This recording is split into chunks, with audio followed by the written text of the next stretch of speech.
Ahí anunciados en el en vivo. Si gustas también. Muchísimas gracias.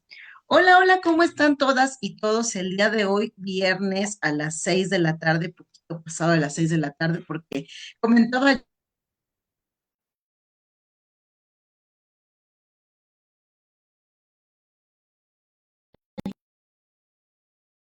yo con nuestra invitada antes de entrar, yo sé pendientes todavía hoy viernes y demás, pues buen camino. Ya saben ustedes que hoy se necesita paciencia por el tema del tráfico que suele hacerse. Ya esta semana, desde la semana pasada, prácticamente ya se empezaron a reanudar actividades académicas y laborales en los espacios en donde hubo unos días de descanso. Otros más, nuestros universitarios están ya por ingresar a sus aulas en la Universidad Nacional Autónoma de México, en el Instituto Politécnico Nacional, el 31 de agosto, por ahí ya se estarán incorporando. Eri, tú acabas de terminar, vi por ahí la especialidad de la Universidad Nacional Autónoma de México. Muchísimas felicidades, como siempre. Hoy tengo una invitada de lujo. Es una joven talentosísima, es una joven que no se sabe estar quieta, es una joven que tiene muchísimas ganas de devorarse todo el conocimiento jurídico y que además tiene una virtud. Esa virtud hay que aplaudirse Recording a in personas como progress. ella. Erika tiene esa enorme virtud de compartir su conocimiento. Personalmente, yo puedo decirles que Erika es una mujer a la que admiro muchísimo. Es una chica muy ver antes de entrar en vivo, que me agrada mucho, me hace muy feliz ver cómo poco a poco ella se ha venido posicionando en el ámbito académico, en el ámbito jurídico. Erika, es un verdadero honor que hayas aceptado esta invitación de tenerte aquí en el EXPEM, que es un espacio diseñado para realzar la labor jurídica de mujeres como tú. Tú eres una mujer, una abogada que se ha desarrollado profesionalmente, personalmente, y que yo sé que además tienes una virtud dentro de todos tus talentazos que tienes, que es justo el compartir tus conocimientos con personas que se están empezando a penetrar en el ámbito jurídico y compartes el ámbito de la docencia, eres formadora de abogados, eres formadora de abogadas y yo sé que seguro en los distintos espacios académicos en donde te has desarrollado, en donde te vienes desarrollando, pues muchas de nuestras estudiantes de la licenciatura en Derecho y demás te ven como esa abogada que quisieran llegar a ser, ¿no? Como la abogada entaconada que entra con todo hoy a las salas de audiencia ya con oralidad en el nuevo Código Nacional de Procedimientos Civiles y Familiares, pero que además desbordas talentosísimo cada vez que te escuchamos hablar sobre determinados temas. Y hoy, pues no es la diferencia, ¿verdad? Hoy nos vas a engalanar hablándonos de un tema súper interesante. Eric, este es tu espacio. Bienvenida a Alex Fem. Muchas gracias. No, yo encantadísima por la invitación. También déjame decirte que también la admiración es mutua. Desde hace mucho tiempo decía, mi maestra querida Nancy.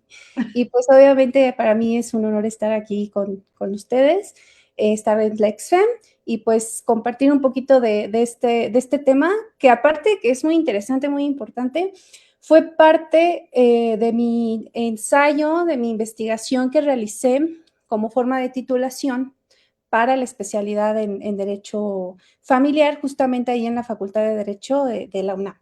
Entonces, podría ahorita comenzar este tema abordando, pues primero, una figura jurídica, porque justamente retomando lo que nos dice nuestra maestra Nancy, respecto a que soy formadora y que sé que tengo aquí escuchándonos a muchos de mis alumnos, exalumnos, personitas que les interesa el tema y que hay que adentrarnos a esta cuestión que voy a considerar pues novedosa.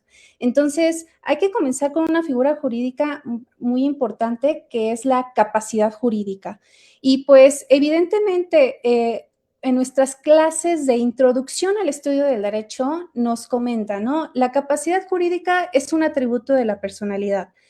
Pero si nos vamos a la doctrina, hay autores que nos dicen que es el atributo más importante de la personalidad, ¿no? Citando a Rogina Villegas, citando a la maestra María del Carmen Ayala Escorza, nos dicen que es el atributo más importante. ¿Por qué? Porque nosotros necesitamos tener la capacidad jurídica para poder nosotros reclamar a lo mejor el nombre, nuestra identidad de persona, para poder reclamar nuestra nacionalidad, alguna cuestión de matrimonio, etcétera. Entonces, es muy importante establecer que la capacidad jurídica es un atributo de la personalidad y que doctrinalmente se podría considerar como el más importante.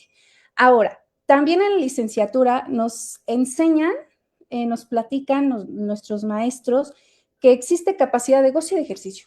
Y hasta ahí. Entonces, la clasificación siempre que les pregunto a mis alumnos, ¿qué tipos de capacidad hay? Siempre me dicen de goce y de ejercicio. Entonces, yo digo, bueno, ok, esa capacidad de goce y ejercicio se llama capacidad jurídica y es un tipo de capacidad. ¿Cuál es el otro tipo de capacidad? Entonces, muy pocos saben que tenemos dos tipos de capacidad y que es la capacidad jurídica y que es la capacidad natural. Y justamente la capacidad jurídica se divide en goce y ejercicio. ¿Y dónde se establece o por qué se llama capacidad jurídica? Pues porque prácticamente la encontramos fundamentada en nuestro Código Civil, que sabemos que es la ley sustantiva, donde nos da la sustancia. La ley sustantiva nos da los derechos, ¿no? Entonces, tenemos artículo 22, artículo 23 de nuestro Código Civil de la Ciudad de México, que nos establece y nos da una definición tal cual de lo que es capacidad jurídica, que prácticamente es esa capacidad que todos traemos el chip de que es cuando cumplimos la mayoría de edad, que la obtenemos cuando nacemos y que la terminamos, bueno, se termina con la muerte, ¿no? Que eso es lo que todos tenemos como muy generalizado. Sin embargo, tenemos el segundo tipo de capacidad que se llama capacidad natural. Y es que, gracias a Dios, yo siempre les digo a mis alumnos, más cuando los tengo de manera presencial, ¿no? Estamos en clases, desde las 7 de la mañana entramos a nuestra clase, a lo mejor muchos llegaron en auto, algunos llegaron en su moto, algunos tomaron transporte público. El punto es que les digo, gracias a Dios, todos tenemos la capacidad natural de poder tomar clase, de poder sentarnos en un aula, de poder ver al maestro, de poder escucharlo. Gracias a Dios, todos contamos con esa capacidad natural. Desafortunadamente, hay personas que no tienen una capacidad total, tienen una capacidad parcial, ¿no? Entonces, muchas personas cuentan con alguna dificultad o alguna disminución. Por ejemplo, yo cuento con una disminución visual. Yo sin mis gafas, pues veo a lo mejor de No cerca, vemos, Eri. pero de lejos es imposible, ¿no? Entonces, hay personitas que igual usan aparatos auditivos, hay personas que utilizan muletas, silla de ruedas, etcétera. Entonces, eso es muy importante, conocer que la persona en sí tiene atributos de la personalidad. El más importante, evidentemente, es el de la capacidad jurídica, para que atendiendo ahí podamos nosotros reclamar cualquier otra cuestión de derechos, cualquier otra cuestión que se encuentre establecida en nuestra ley sustantiva.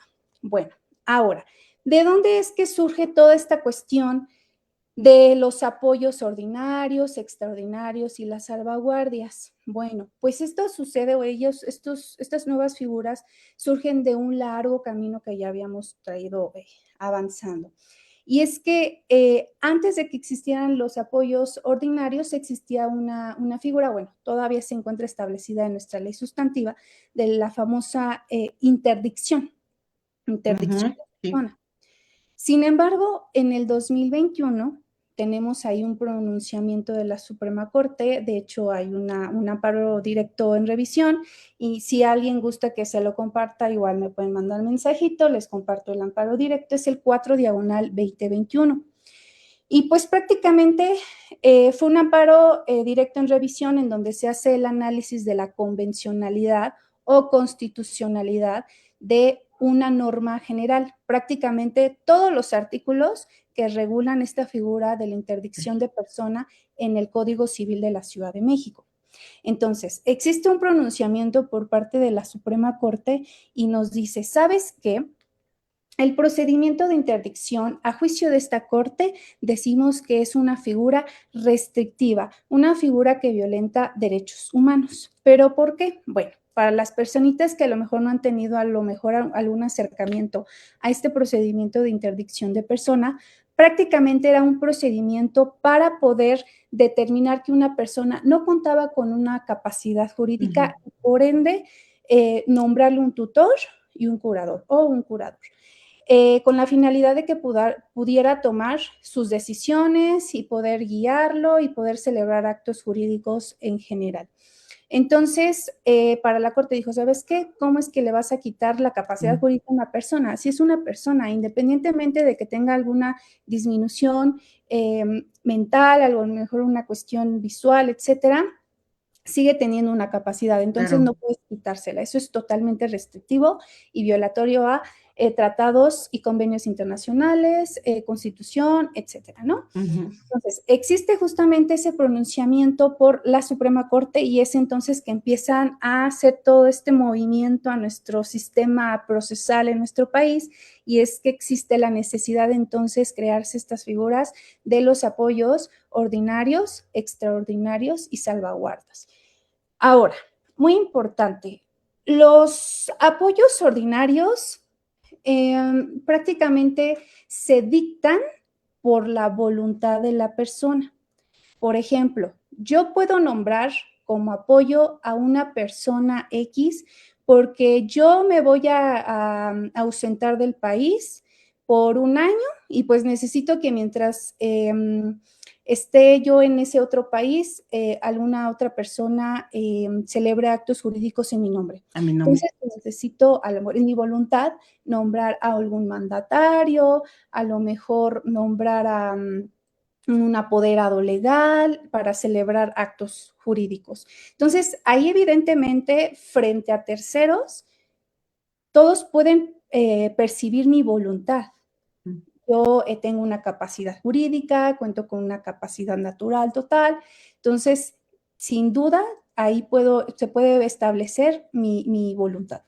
Sin embargo, el problema viene en el caso de las personas que no podamos identificar cuál es su voluntad. Entonces, esas personas, obviamente, para celebrar actos jurídicos requieren también de apoyos, pero ya no son apoyos ordinarios, como nosotros que podemos, pues, voluntariamente elegir qué apoyos. Ajá. Entonces, ahí es donde entran los apoyos extraordinarios. Y los apoyos extraordinarios, obviamente, se tiene que, para que se dicten y sean extraordinarios, se tiene que ver a luz de todos que se han hecho muchos esfuerzos comprobables para poder conocer la voluntad de esa persona. Que ya hicimos plan B, que ya agotamos plan A, plan B, y que agotamos plan C, y que no sabemos o no pudimos nosotros determinar de alguna u otra forma la voluntad de esa persona. Ok. Entonces, es por eso que entonces tenemos que hacer que un tercero nombre un apoyo extra, Extraordinario. exactamente. Cuando no conocemos la voluntad de la parte, cuando ya le buscamos, cuando ya hicimos ciertos estudios, cuando ya se desahogaron periciales, entonces va a ser viable que se le nombre, por ejemplo, un tutor y o un curador para que pueda celebrar sus actos jurídicos que Médicos. exactamente quiera realizar. Y bueno, después de que ya tenemos establecidos los apoyos extraordinarios, también pues existe la necesidad de que existan mecanismos para vigilar a ese ¿Cómo tutor está? y Sí. aparte proteger a esa persona que podríamos considerar como incapaz, ¿no? ¿Por qué? Porque mucho ojo, podríamos nosotros decir que tenemos una capacidad total, no contamos con una discapacidad, pero a lo largo de nuestra vida, por ejemplo, no vamos a tener la misma capacidad ahorita que, por ejemplo, dentro de 50 años, No, ¿no? pues no. ¿Quién sabe Entonces, si llegamos? exacto, ¿no? Entonces, pues obviamente ahí ya entra en una cuestión de perspectiva de adulto mayor, perspectiva de personas con discapacidad, que pues bueno, de eso voy a hablar ahorita más adelante, pero pues obviamente atendiendo a eso se tienen que crear mecanismos para pues cubrir esos aspectos muy importantes. Por ejemplo, es muy triste, hace poco que fui por lo regular, siempre que nos ponemos las uñas o que nos ponen las pestañas o que nos pintan el cabello, pues es como terapia, ¿no? Porque entonces empiezas a echar chisme con la Y te persona que... enteras de la vida de los demás y consigues clientes, Eri. Entonces, me recordó hace ratito que fui con la lashista y me estaba comentando, ay, no, es que qué corazón, en serio, qué corazón que su propio hijo o hija haga esto o el otro, ¿no? Entonces yo digo, híjole, si supieran, ¿no? Los casos de la vida real son súper duros. Entonces, hay muchos casos, o sea, es más común últimamente que me lleguen asuntos de personas de la tercera edad que son víctimas de violencia familiar, cuestiones en las cuales, por ejemplo, les dicen sus propios hijos, pues te voy a cuidar, pero mientras te cuide, pues necesito que mientras vayas aflojando con tu Tienes o pensión, dinero. Ujú. tienes, ¿no? Entonces hay veces en donde hasta firman donaciones, los cuidan por un año, que justamente es la vigencia para El revocar requisito. Mm. exactamente una donación y, oh sorpresa, ¿no? Ya existe ingratitud porque pues ya no se hacen cargo y pues bueno, todo un tema. Entonces, justamente ese es un ejemplo de lo cual podría suceder con este tema de apoyos extraordinarios si es que no existe mecanismos para supervisar tanto al tutor y la persona que esté administrando como a la persona incapaz. Entonces, es por eso que existen los famosos salvaguardas o salvaguardias. Y aquí también voy a hacer un paréntesis o una nota. Hay personas que me han dicho, ¿son salvaguardas o salvaguardias? Y yo digo, bueno, es que en convenios, tratados internacionales están denominados como salvaguardas, ¿no? Si nos vamos a legislaciones internacionales, salvaguardias. Si nos vamos al Código Nacional, salvaguardas. Y pues bueno, ahí hay una cuestión, ¿no? Una Entonces, confusión. pero, ajá, como de término. Entonces, yo considero que más allá de pelearnos o estar adentrando a cómo es que se tiene que decir correctamente, yo creo que más allá de eso tenemos que enfocarnos en cuál es la finalidad, ¿no? ¿Cuál es la Claro. consecuencia? Entonces, bueno, Para eso es que existen las famosas salvaguardias, para poder nosotros tener esos mecanismos de protección. Ahora, es importante hablar del marco jurídico porque he citado ya varias leyes sustantivas y demás, pero principalmente, ¿qué es lo que regula estos apoyos ordinarios, extraordinarios y las salvaguardias? Pues principalmente tenemos nuestro artículo primero de la Constitución Política de los Estados Unidos Mexicanos, que establece prácticamente que para todo ciudadano mexicano va a ser aplicable los artículos de esta Constitución, así como derechos humanos que se encuentren contemplados en diversos tratados y convenios internacionales.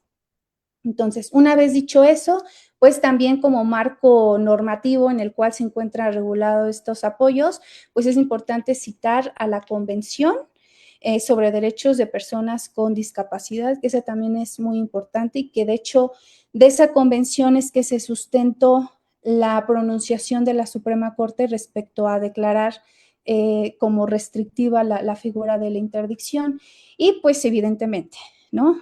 Algo muy importante que les digo que es una cuestión novedosa, pues nuestro Código Nacional de Procedimientos Civiles y Familiares. Principalmente ese es el marco normativo y repito, y también otros tratados y convenios internacionales de los cuales México sea parte. Ok. Bueno, ahora, algo muy importante, hablando de los protocolos, que eso era lo que platicaba hace un momento, que pues también tenemos que enfocarnos en la cuestión de cómo juzgar con perspectiva Del de adulto mayor. mayor, de las personas con discapacidad. Y es que eso es lo que muy poco se habla. O sea, sabemos que tiene ese derecho esa persona de poder hacer valer su derecho. Sabemos que tiene derecho esa persona que se le nombre un tutor. Sabemos que tiene derecho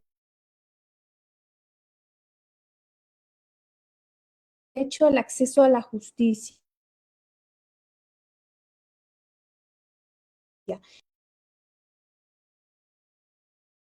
Bueno, pero ¿y cómo lo vamos a ¿En elaborar? qué ¿Cómo lo vamos?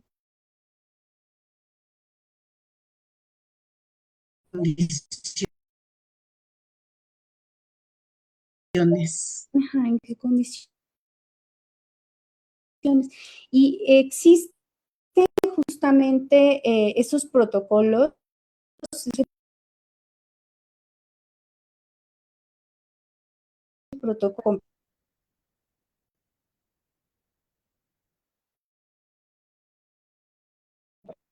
perspectiva de discapacidad.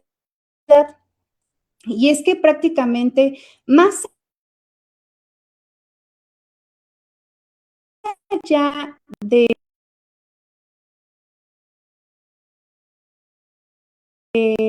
saber cómo es que se va a señalar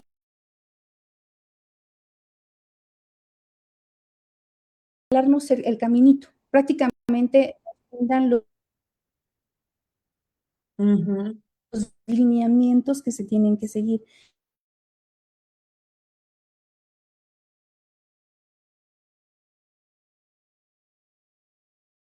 Sí o sí. O sea, es una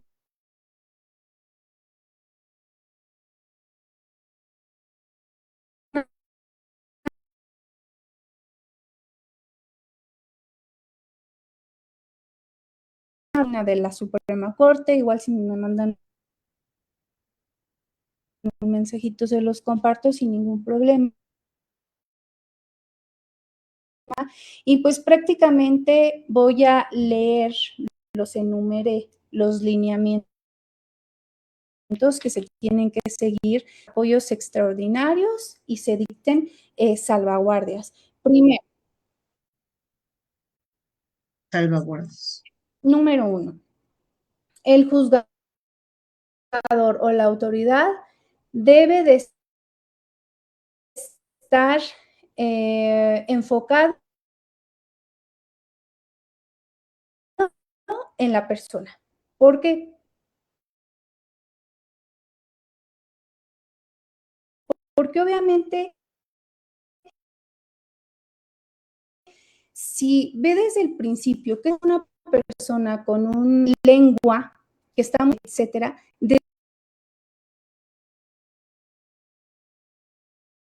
desde el inicio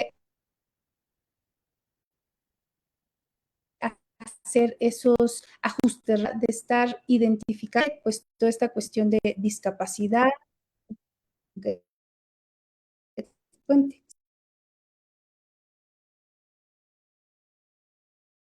tiene que realizar un análisis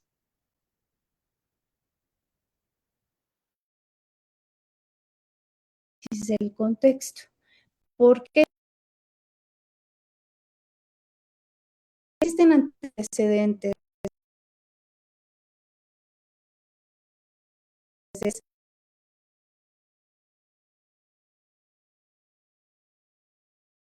de cuestiones de problemas civiles o penales? Entonces,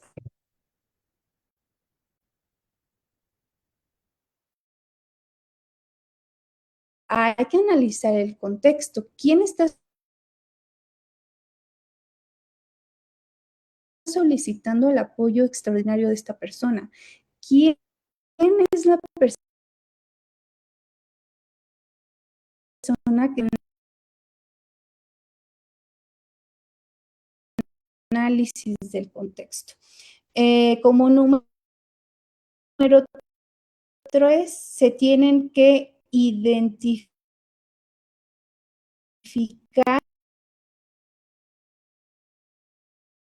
voluntariamente,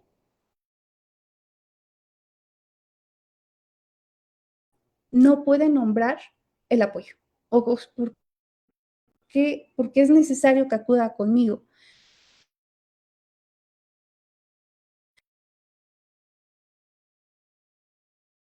A lo mejor la podamos catalogar como que cuenta con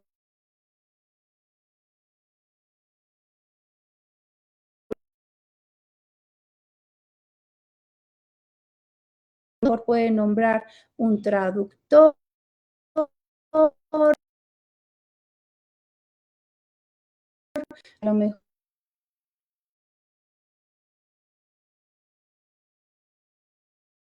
en trabajo social, en psicología, pues cualquier acto jurídico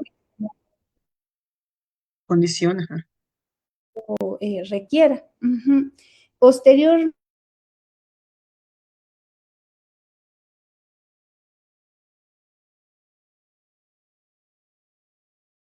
se requiere de su participación y ser oído, porque, o escuchado,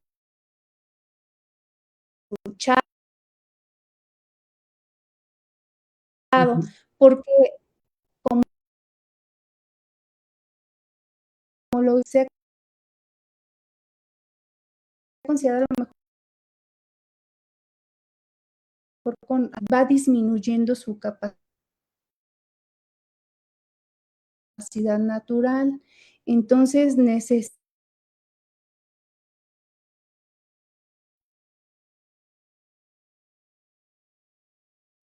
que el juez se percate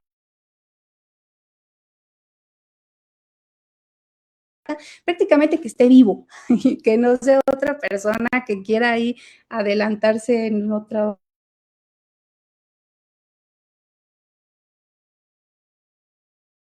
cuestión. De algo muy importante es para proteger a los, que es lo último, pero noticia. Esos son los lineamientos que se tienen que seguir, que yo, o sea, los abogados y yo me incluyo, ¿no? Estamos así todo el tiempo. Nos llega un asunto nuevo y es como, ¿cuál va a ser la vía más rápida para resolver el problema presentado?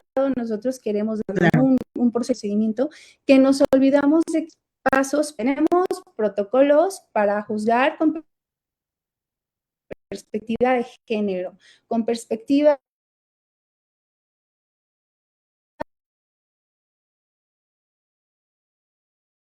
de adulto del menor, exacto. Ujú, ujú. Entonces, muchos nos vamos enfocando en, tengo experiencia en este tipo de procedimientos, pues así se va a llevar.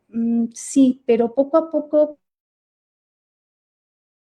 conforme más avanzamos en juicios, nos vamos cada vez olvidando más de los límites.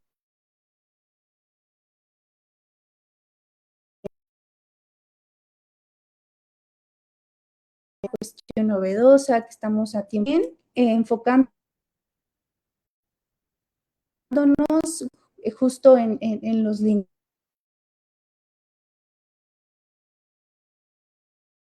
lineamientos.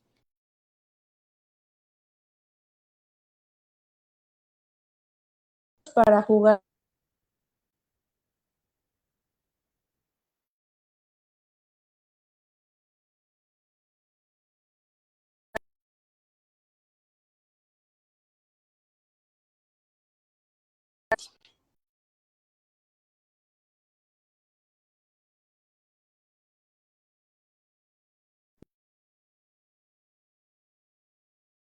¿no? Entonces, 27 para que ya empiece a Que había un implementar. intento, ¿no, Eri? De mandar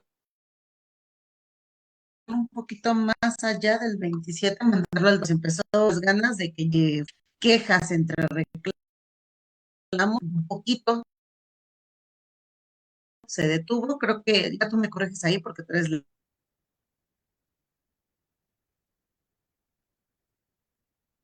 la especie de patriotismo y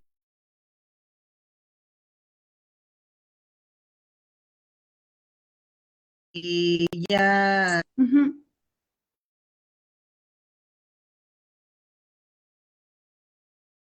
y en materia familiar, En materia familiar, únicamente el acuerdo, o sea, sí falta mucho más de experiencia. justicia, Bueno, el Estado de pero México ya es una maravilla, ¿no? entonces sí, es importante que apegado justamente claro, siempre por medio de libros, el mensajito, yo me acuerdo cómo Pues le era vamos. correctamente, dijo cuando empezó la de la Suprema Corte, que había interdicción, ¿no? Uh-huh. Y yo así de, pues sí, porque ya no hay interdicción. Y era especialista en materia civil y me decían, no, es que esos nuevos jueces, imagínate, si así como estamos ahorita me desechan los que vienen, van a estar, pero no, pues es que en realidad, pues ya no había procedimiento de interdicción porque la Corte ya había ordenado que no podíamos designarles en automático sin escuchar, sin hacer los ajustes razonables a los que tú te refieres, ¿no? Exacto. Entonces, por eso es importante, saqué ese tema o ese punto muy importante porque también muchos se quedan como, ¿ya puedo? ¿Y desde cuándo? ¿Y por qué? ¿Cómo se suscitó? Y porque todos estábamos así como viendo a ver qué estaba pasando. Así cada hora, cada minuto estamos saltando pues como especialista en derecho familiar, pues evidentemente que es un tema que pues tenía muy importante que tenerlo Ingiere ahí en sus presente. temas. Entonces, ¿qué es lo que surge? Igual, como nos acaba de referir la maestra Nancy, existieron muchos recursos, quejas, que llegaron a la sala del Tribunal Superior de Justicia de la Ciudad de México. Particularmente yo tengo una resolución, igual si alguien la quiere, se las mando, es un toca, pero prácticamente lo que resolvió esa sala es que existe un acuerdo general, es el V-106/24. Ese acuerdo general lo emitió el Consejo de la Judicatura de la Ciudad de México, que prácticamente, ¿qué es lo que decía ese acuerdo? Pues brindaba las bases generales para la operación de este Código Nacional. Entonces, ese acuerdo prácticamente que salió publicado en el 2024, me parece que en marzo del 2024, nos dijo en ese entonces, a partir del 1 de diciembre del 2024 se implementará la primera fase del Código Nacional, que es lo que estábamos platicando, que se empezó a ir por fases, pero Ciudad de México llegó con todo y dijo, nosotros vamos a ser los primeros en implementar la primera fase del Código Nacional. Entonces, ¿qué era lo que decía ese acuerdo? Que prácticamente a partir del 1 de diciembre del 2024 se iban a implementar la primera fase. ¿Qué procedimientos iban a llevar? Pues prácticamente jurisdicción voluntaria, cuestiones de alimentos, cuestiones así como que podríamos decir que existe un poco de la suplencia de la deficiencia de la queja, ¿no? Un poquito asuntos que podemos considerar no con controversia como tal. Ok. Entonces, aquí es donde entra la cuestión de la jurisdicción voluntaria. Entonces, muchos, ahí es por eso nuestra inconsistencia que nosotros decíamos, a ver, si ya estamos en diciembre del 2024, eso quiere decir que ya puedo iniciar mi procedimiento para nombrar un apoyo extraordinario. Claro. Entonces, ¿qué era lo que decían los jueces? Pues lo desechaban. Y decían, ¿sabes qué no? Pues ¿qué no ves que el Código Nacional se dice aquí que va a ser implementado hasta el 2027? Y nosotros, no, espérate, ¿cómo en el Y la 2027? primera fase. Sí Ajá. existe un acuerdo dictado en los 24, en marzo del 2024, en donde a partir de diciembre del 2024 ya ibas a entrar en la primera fase. Por lo tanto, tienes que admitir mi procedimiento de jurisdicción voluntaria en donde te estoy solicitando que me nombres un apoyo extraordinario, bueno, un tutor, y que señales mecanismos que son estos famosos salvaguardias, ¿no? ¿Qué es lo que pasa? Pues entró en choque también el tribunal porque entonces todos los jueces pues los agarraron en curva a los que les llegaban este tipo de procedimientos y para ellos era desecharlos y cuando regresaban a su juzgado era como de, ¿cómo lo hacemos? ¿No? Si jamás habíamos llevado un Claro. procedimiento Ujú. para los juzgados, ¿no? Entonces, pues obviamente ahorita, ¿qué es lo que pasa? Ya después de 2 años, bueno, ya casi 2 años, obviamente ya la primera fase ya quedó implementada. También ya podemos solicitar apoyos ordinarios, extraordinarios en Estado de México. Estado de México cuenta con una muy buena infraestructura para llevar procedimientos tanto en tramitación tradicional como la que ahorita estamos hablando, justicia digital, cuestiones de Ok. oralidad, cuestiones mixtas. Estado de México como que sí trae un poquito vamos a poner, de capacidad o eficiencia en estos tipos de temas que podríamos considerar novedosos que trae nuestro Código Nacional. Entonces, respondiendo a esa cuestión, o si muchos tenían alguna duda respecto a, ¿ya lo puedo hacer? ¿Cómo lo hago? Sí, ya se pueden empezar a solicitar tanto en Ciudad de México, Estado de México, que se señalen apoyos extraordinarios y que se nos nombren o señalen salvaguardias para las personitas que pues tengan un asunto por ahí que vaya encaminado a estos términos, pues que sepan que ya tenemos aquí las bases señaladas en nuestro Código Nacional y que sin miedo. Y si ustedes quieren a lo mejor conocer un poquito más de doctrina sobre este tema, pues les recomiendo el libro que emitió Sicaju y también ha publicado la editorial 6C Ediciones Jurídicas, particularmente los maestros María del Carmen Ayala Escorza y Juan Ajá. Carlos García Alonso, han publicado una colección completa de Del Código muchísimos Nacional. libros, así es, apegados al Código Nacional. Entonces, igual si ustedes quieren un poquito a lo mejor más de doctrina en esta cuestión de este tema, pues yo recomendaría a lo mejor algún libro de ellos. Uh-huh. Esas son las cuestiones que podría resaltar hasta ahorita, mi querida maestra. Y ya hay condiciones, Eri, o sea, ya para cuestiones prácticas, ya hay condiciones para que este tipo de procedimientos se puedan llevar bajo los lineamientos. Por ejemplo, tú nos hablabas de convenciones, la aplicación de convenciones, protocolos que necesitan seguirse, porque no sé, imagino un caso práctico, Eri, tú eres especialista en esta materia. ¿Podríamos tener la condición de una mujer adulta mayor? Condición de mujer más adulta mayor, pero además que decías tú, por el propio paso de la edad, pues obviamente va a haber ciertas deficiencias, ¿no? No sé, que traiga, por ejemplo, ya perdió la capacidad auditiva posiblemente del oído izquierdo y bueno, tiene una especie de implante que le ayuda a escuchar, pero pues ese implante no necesariamente sustituye al 100% esa capacidad auditiva que debería de tener esta mujer. Y además vamos a ponerle un plus, esta mujer está en condición de marginación. Entonces, y el caso concreto, ¿no? Dirías tú los casos de la Rosa de Guadalupe que suelen ser más gravosos en la vida real. Esta mujer es una mujer adulta mayor, es una mujer con una condición de discapacidad auditiva, es mujer, pero además tiene esta circunstancia de no contar con una red de apoyo. Ella se casó, se murió el esposo y ahora tiene a los hijos estos que dices tú que quieren quitarle todos Gracias. los bienes que tiene la señora, ¿no? Sí, Ya tendríamos en la práctica las condiciones necesarias para que esto pueda entrar en operatividad. Ya tenemos jueces, juezas que cuentan con conocimiento de las convenciones. Aquí tendríamos que juzgar con perspectiva del adulto mayor, perspectiva para personas con condición de discapacidad, perspectiva de género, ¿no? Pero además tomando en consideración esta circunstancia económica en donde ella no tiene más red de apoyo, ¿no? Son esos casos tristes, lamentables, que a veces te encuentras en el área de las defensorías públicas porque la vecinita le dijo que primero se fuera al DIF y del DIF la mandaron a la defensoría pública y en la defensoría pública le van a hacer un estudio económico y da positivo, efectivamente cubren las circunstancias para que la apoyen y pueda acceder a un procedimiento de esta naturaleza. Tendríamos ya, en este caso en concreto, las condiciones reales para que la mujer adulta mayor con condición de discapacidad, con condición de marginación, pueda recibir los apoyos extraordinarios y cómo se aplicarían las salvaguardias. así es.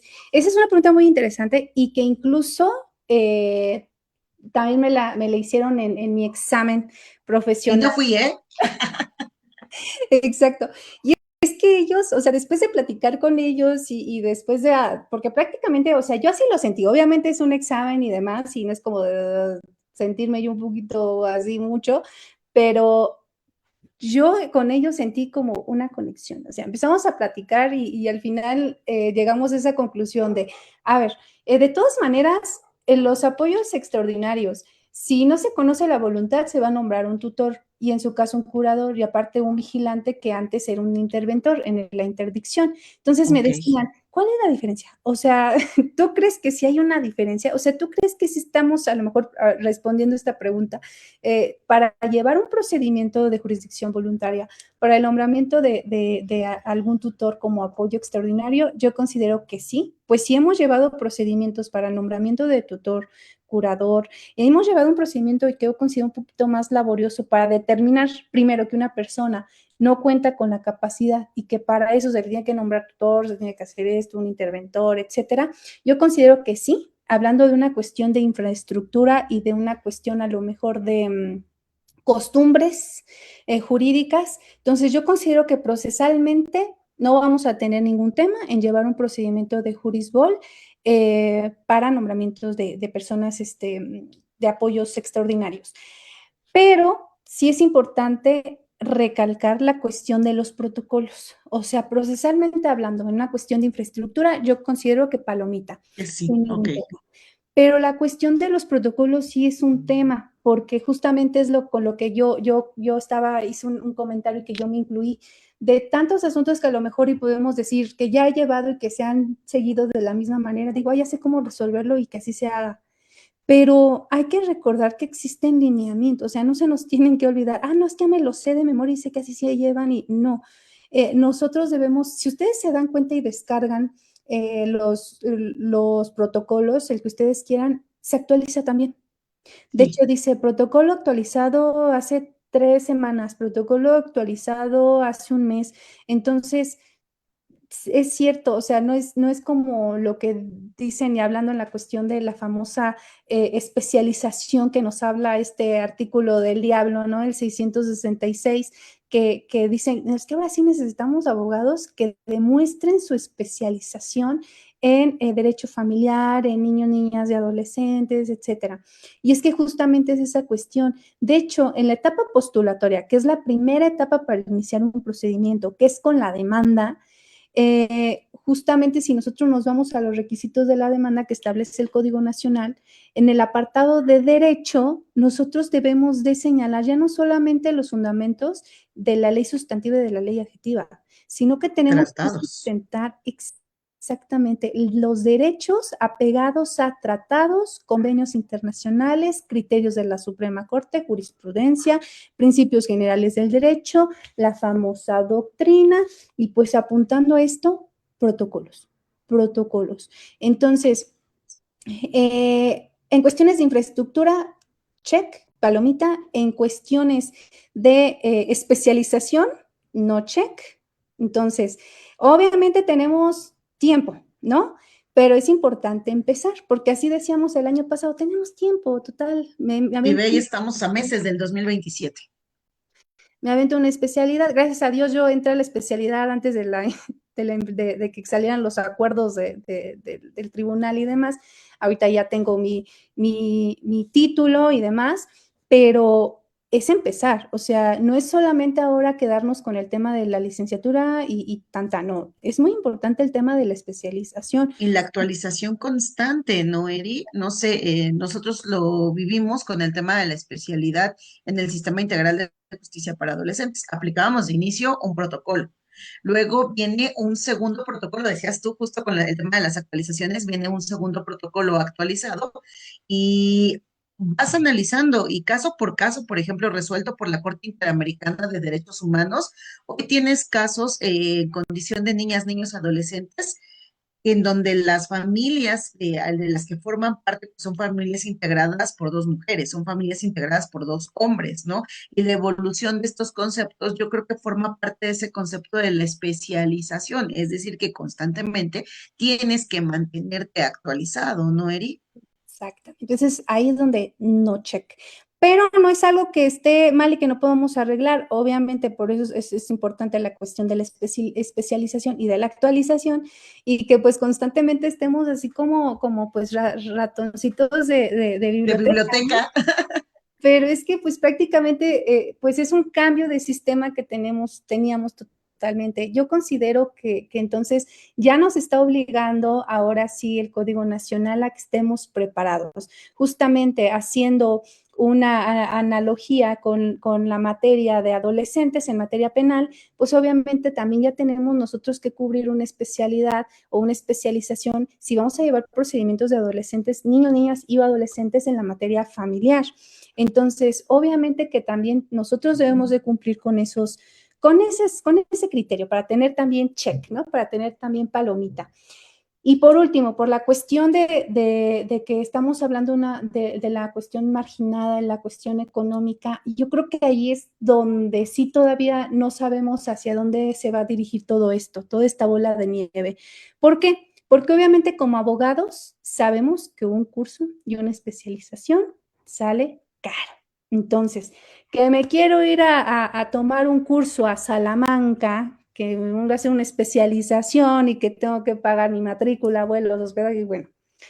Pero uno dice, bueno, lo voy a tomar y lo voy a recuperar porque va a tener muchísimo mayor conocimiento, Garantizas tu conocimiento a tus clientes. exacto, una especialización ya a nivel internacional, una cuestión novedosa, una cuestión que se hablen de temas de otro continente y no solamente de México. O sea, Ujú. ya vienes dotado de muchísimo más conocimiento o actualización.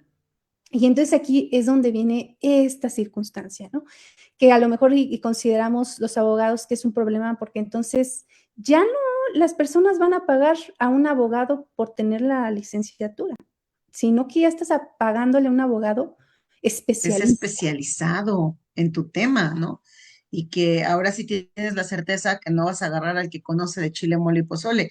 Yo siempre he dicho, Eri, que el abogado que te dice que es todólogo, pues es el que más debes de desconfiar, porque ahora sí que zapatero a tus zapatos. Yo no me meto con la materia familiar, yo te lo he platicado a ti, yo le tengo muchísimo respeto a la materia familiar, porque yo tengo sangre para sentarme al lado de una persona que está señalada por un hecho delictivo, pero no tengo sangre para ver los procedimientos en donde están involucradas, por ejemplo, audiencias de escucha de los infantes, y ves al pobre niño en una esquina de la sala de audiencia con la miradita agachada, sin poder saludar al otro progenitor con el que no convive porque está lleno de restricciones dentro del Mm. procedimiento en donde los adultos están combatiendo quién de los dos tiene mejor derecho para poder cuidar del hijo de la hija, ¿no? Y nadie toma en consideración al infante. Aquí vemos la evolución que hemos venido teniendo, Eri, porque hace algunos años al niño y la niña nadie lo pelaba dentro de un procedimiento. O sea, era la manzana de la discordia y salomónicamente a veces el juez decía, divídanse y cada quien jale la parte que quiere del niño o de la niña, ¿no? Hoy ya vemos jueces con más especialización. Yo creo que aquí nos faltan espacios, pues acordes a lo que dice mínimo el protocolo de la Suprema Corte de Justicia de la Nación para las condiciones en donde intervienen niños, niñas o adolescentes, ¿no? Mm. Porque es impactante. Tú lo ves todos los días, Eri, pero es impactante cómo un niño tiene que entrar a una sala, que es la misma sala donde se suelen desarrollar las audiencias, y sentarse frente a un juez, tener a un psicólogo, tener al Ministerio Público, que ya desde que dicen que es Ministerio Público, ya la sociedad desde chiquitos ya tienen una idea, ¿no? Es el que me va a llevar a la cárcel. Entonces, ¿cómo le Ujú. explicas estas partes a un niño, a una niña que es la primera vez que tiene contacto con un sistema de justicia en donde, duele decirlo, pero aún no hay condiciones ajustadas para salvaguardar al 100% sus derechos? Y repito, a lo mejor es algo, no es algo que no podamos mejorar, o sea, es algo que yo considero rescatable, nada más sí ponerle más atención justamente a los protocolos, solo pues eso, ¿no? Cómo acercarnos al menor, cómo se va a dirigir el menor hacia el juzgado, hacia el juez, hacia su representante, en la escucha, etcétera. Pero justamente ahí en la cuestión de la especialización, que yo considero, hablando de una cuestión marginal, en este caso que tú me pusiste, ¿no? De una mujer que pues no tiene cuestiones económicas y demás, pues ahorita voy a compartir algo, pero por ejemplo, existen los famosos colectivos, ¿no? En donde ahorita justamente yo apliqué y me pareció genial la forma de trabajo que tienen ellos. Yo apliqué la convocatoria a un colectivo de jurídico con visión y perspectiva de feminismo. Entonces, prácticamente ellos no vamos a cobrar la asesoría, en el procedimiento tanto es para el colectivo, tienen un tabulador de cuánto es lo que Ok. va a tener, se va a gastar esa persona en el juicio y pues va a ser este porcentaje para el colectivo y tanto para el apoyo y etcétera. Entonces, eso me parece genial porque entonces estos colectivos ya se están dando cuenta de esta cuestión de poner los ojos a grupos vulnerables. Entonces, poner el ojo en personas, a lo mejor mujeres víctimas de violencia familiar, que a lo mejor no tienen una profesión o oficio para poder pagar un abogado, que no tienen Claro. redes de apoyo, pues están los colectivos. Que existen personas adultas de la tercera edad, que igual están los hijos ingratos y que no sabe a quién acercarse, el colectivo. Que existen niñas, niños, adolescentes que también vemos que están sufriendo algún tipo de violencia o agresión física, sexual, etcétera, el colectivo. Entonces, yo considero que son 3 puntos muy importantes, podríamos decir en infraestructura, check, a lo mejor especialización y actualización, depende ya de cada uno de nosotros poner check. Y por último, enfocarnos en la cuestión de cómo es que nosotros vamos como abogados, yo me pongo como abogada litigante, yo independiente, cómo es que vamos a cobrar, ¿no? Sabemos que va a ser una justicia especializada, ¿no? Pero Claro. también recordar que es una materia, la materia familiar, en donde estamos vigilando, estamos salvaguardando y hacer valer el acceso a justicia de un representado que es parte de un grupo vulnerable que muchas veces no va a tener la posibilidad de pues pagar cierta cantidad, ¿no? Entonces tenemos que buscar justamente dentro de todos estos puntos, pues prácticamente te tiene que gustar tu carrera, te tiene que apasionar, ¿no? Yo siempre he dicho que no he perseguido el dinero es una consecuencia de lo que yo hago, De lo que sabes pero hacer. entonces, yo considero que a lo mejor aportar mi granito de arena sería ahorita que me dé la oportunidad de entrar a este colectivo. Digo, si yo puedo apoyar en alguna situación a alguien que es víctima de violencia o que tenga que llevar su procedimiento de guardia y custodia y demás, yo ahí ya presté mis servicios. Y pues eso es con lo que podría aterrizar a esta pregunta de este caso de la vida real.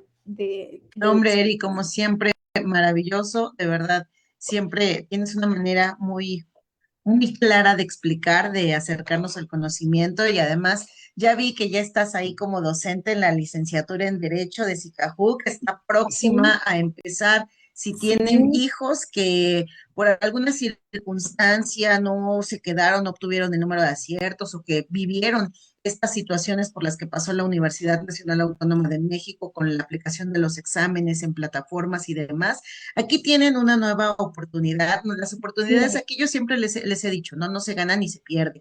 Aquí es a ver quién termina por rajarse. Si tienes un sueño claro en la vida, que es estudiar una licenciatura, SICAJU abre la primera generación de licenciatura en Derecho, por ahí ya hay criminología y criminalística, está la licenciatura en Seguridad Pública, que son excelentes oportunidades para que alcancen y persigan sus sueños. A veces consideramos que se nos cierra una puerta, pero se nos abren infinitas ventanas. Y Eri, tengan la certeza de que con la calidad y la capacidad que tiene Erika en temas académicos, Erika tiene, así como la ven de joven, tiene muchísima experiencia dando clases, impartiendo clases a nivel licenciatura, a nivel posgrado, y bueno, pues es una maravilla que la puedan tener frente a ustedes y para las jóvenes que están por integrarse a las licenciaturas en donde pues comparten esos espacios académicos con abogadas como Erika Estrada, pues tengan la seguridad de que van a tener a alguien frente a ustedes a quien admirar y a quien proponerse llegar a alcanzar, ¿no? Y a veces, Eri, en el tema de la docencia nos damos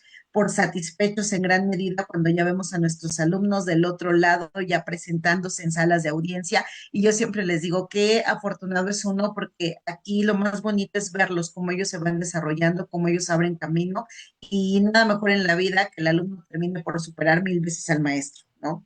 Exacto, sí, es todo una experiencia, ¿no? Igual yo digo, ¿en qué momento ya pasaron 6 años dando clases? Ya ni digas, uno los ve ya que ellos ya andan ahí haciendo Exacto. la lucha en salas de audiencia y uno dice, pero si fue ayer cuando te di clase, Ajá, ¿no? ¿Cómo pasó tan rápido el tiempo? Pero sí, y sí, justo y es a mí parte me de las pasa, ventajas. pero, o sea, me acuerdo de todos. O sea, a mí me pasa que les digo, ¿En serio? ajá, o sea, hay veces que a lo mejor y me dicen, yo me sentaba aquí y yo digo, ay, ya sé quién es. Tú eres el que hablabas mucho, ¿no? Ajá, tú eres del rincón, tú eres acá, ajá, entonces luego hasta me acuerdo de mucho de dónde se sentaban y cosas así, o sea, sí trato de tener mucha, pues, aprenderme sus nombres, una interacción como muy personal, de que se sientan a gustos, principalmente que se sientan a gustos, ¿no? Al ir a clases y que se sientan motivados.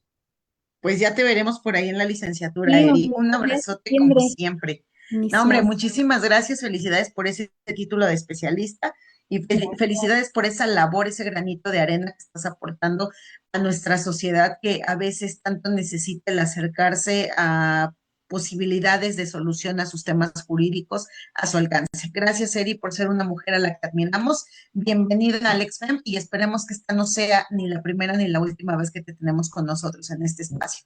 Gracias, Eri. Muchísimas gracias por todo. Como siempre, te admiro. Cuídense. Abrazotes. Gracias a nuestra comunidad y nos vemos el próximo viernes.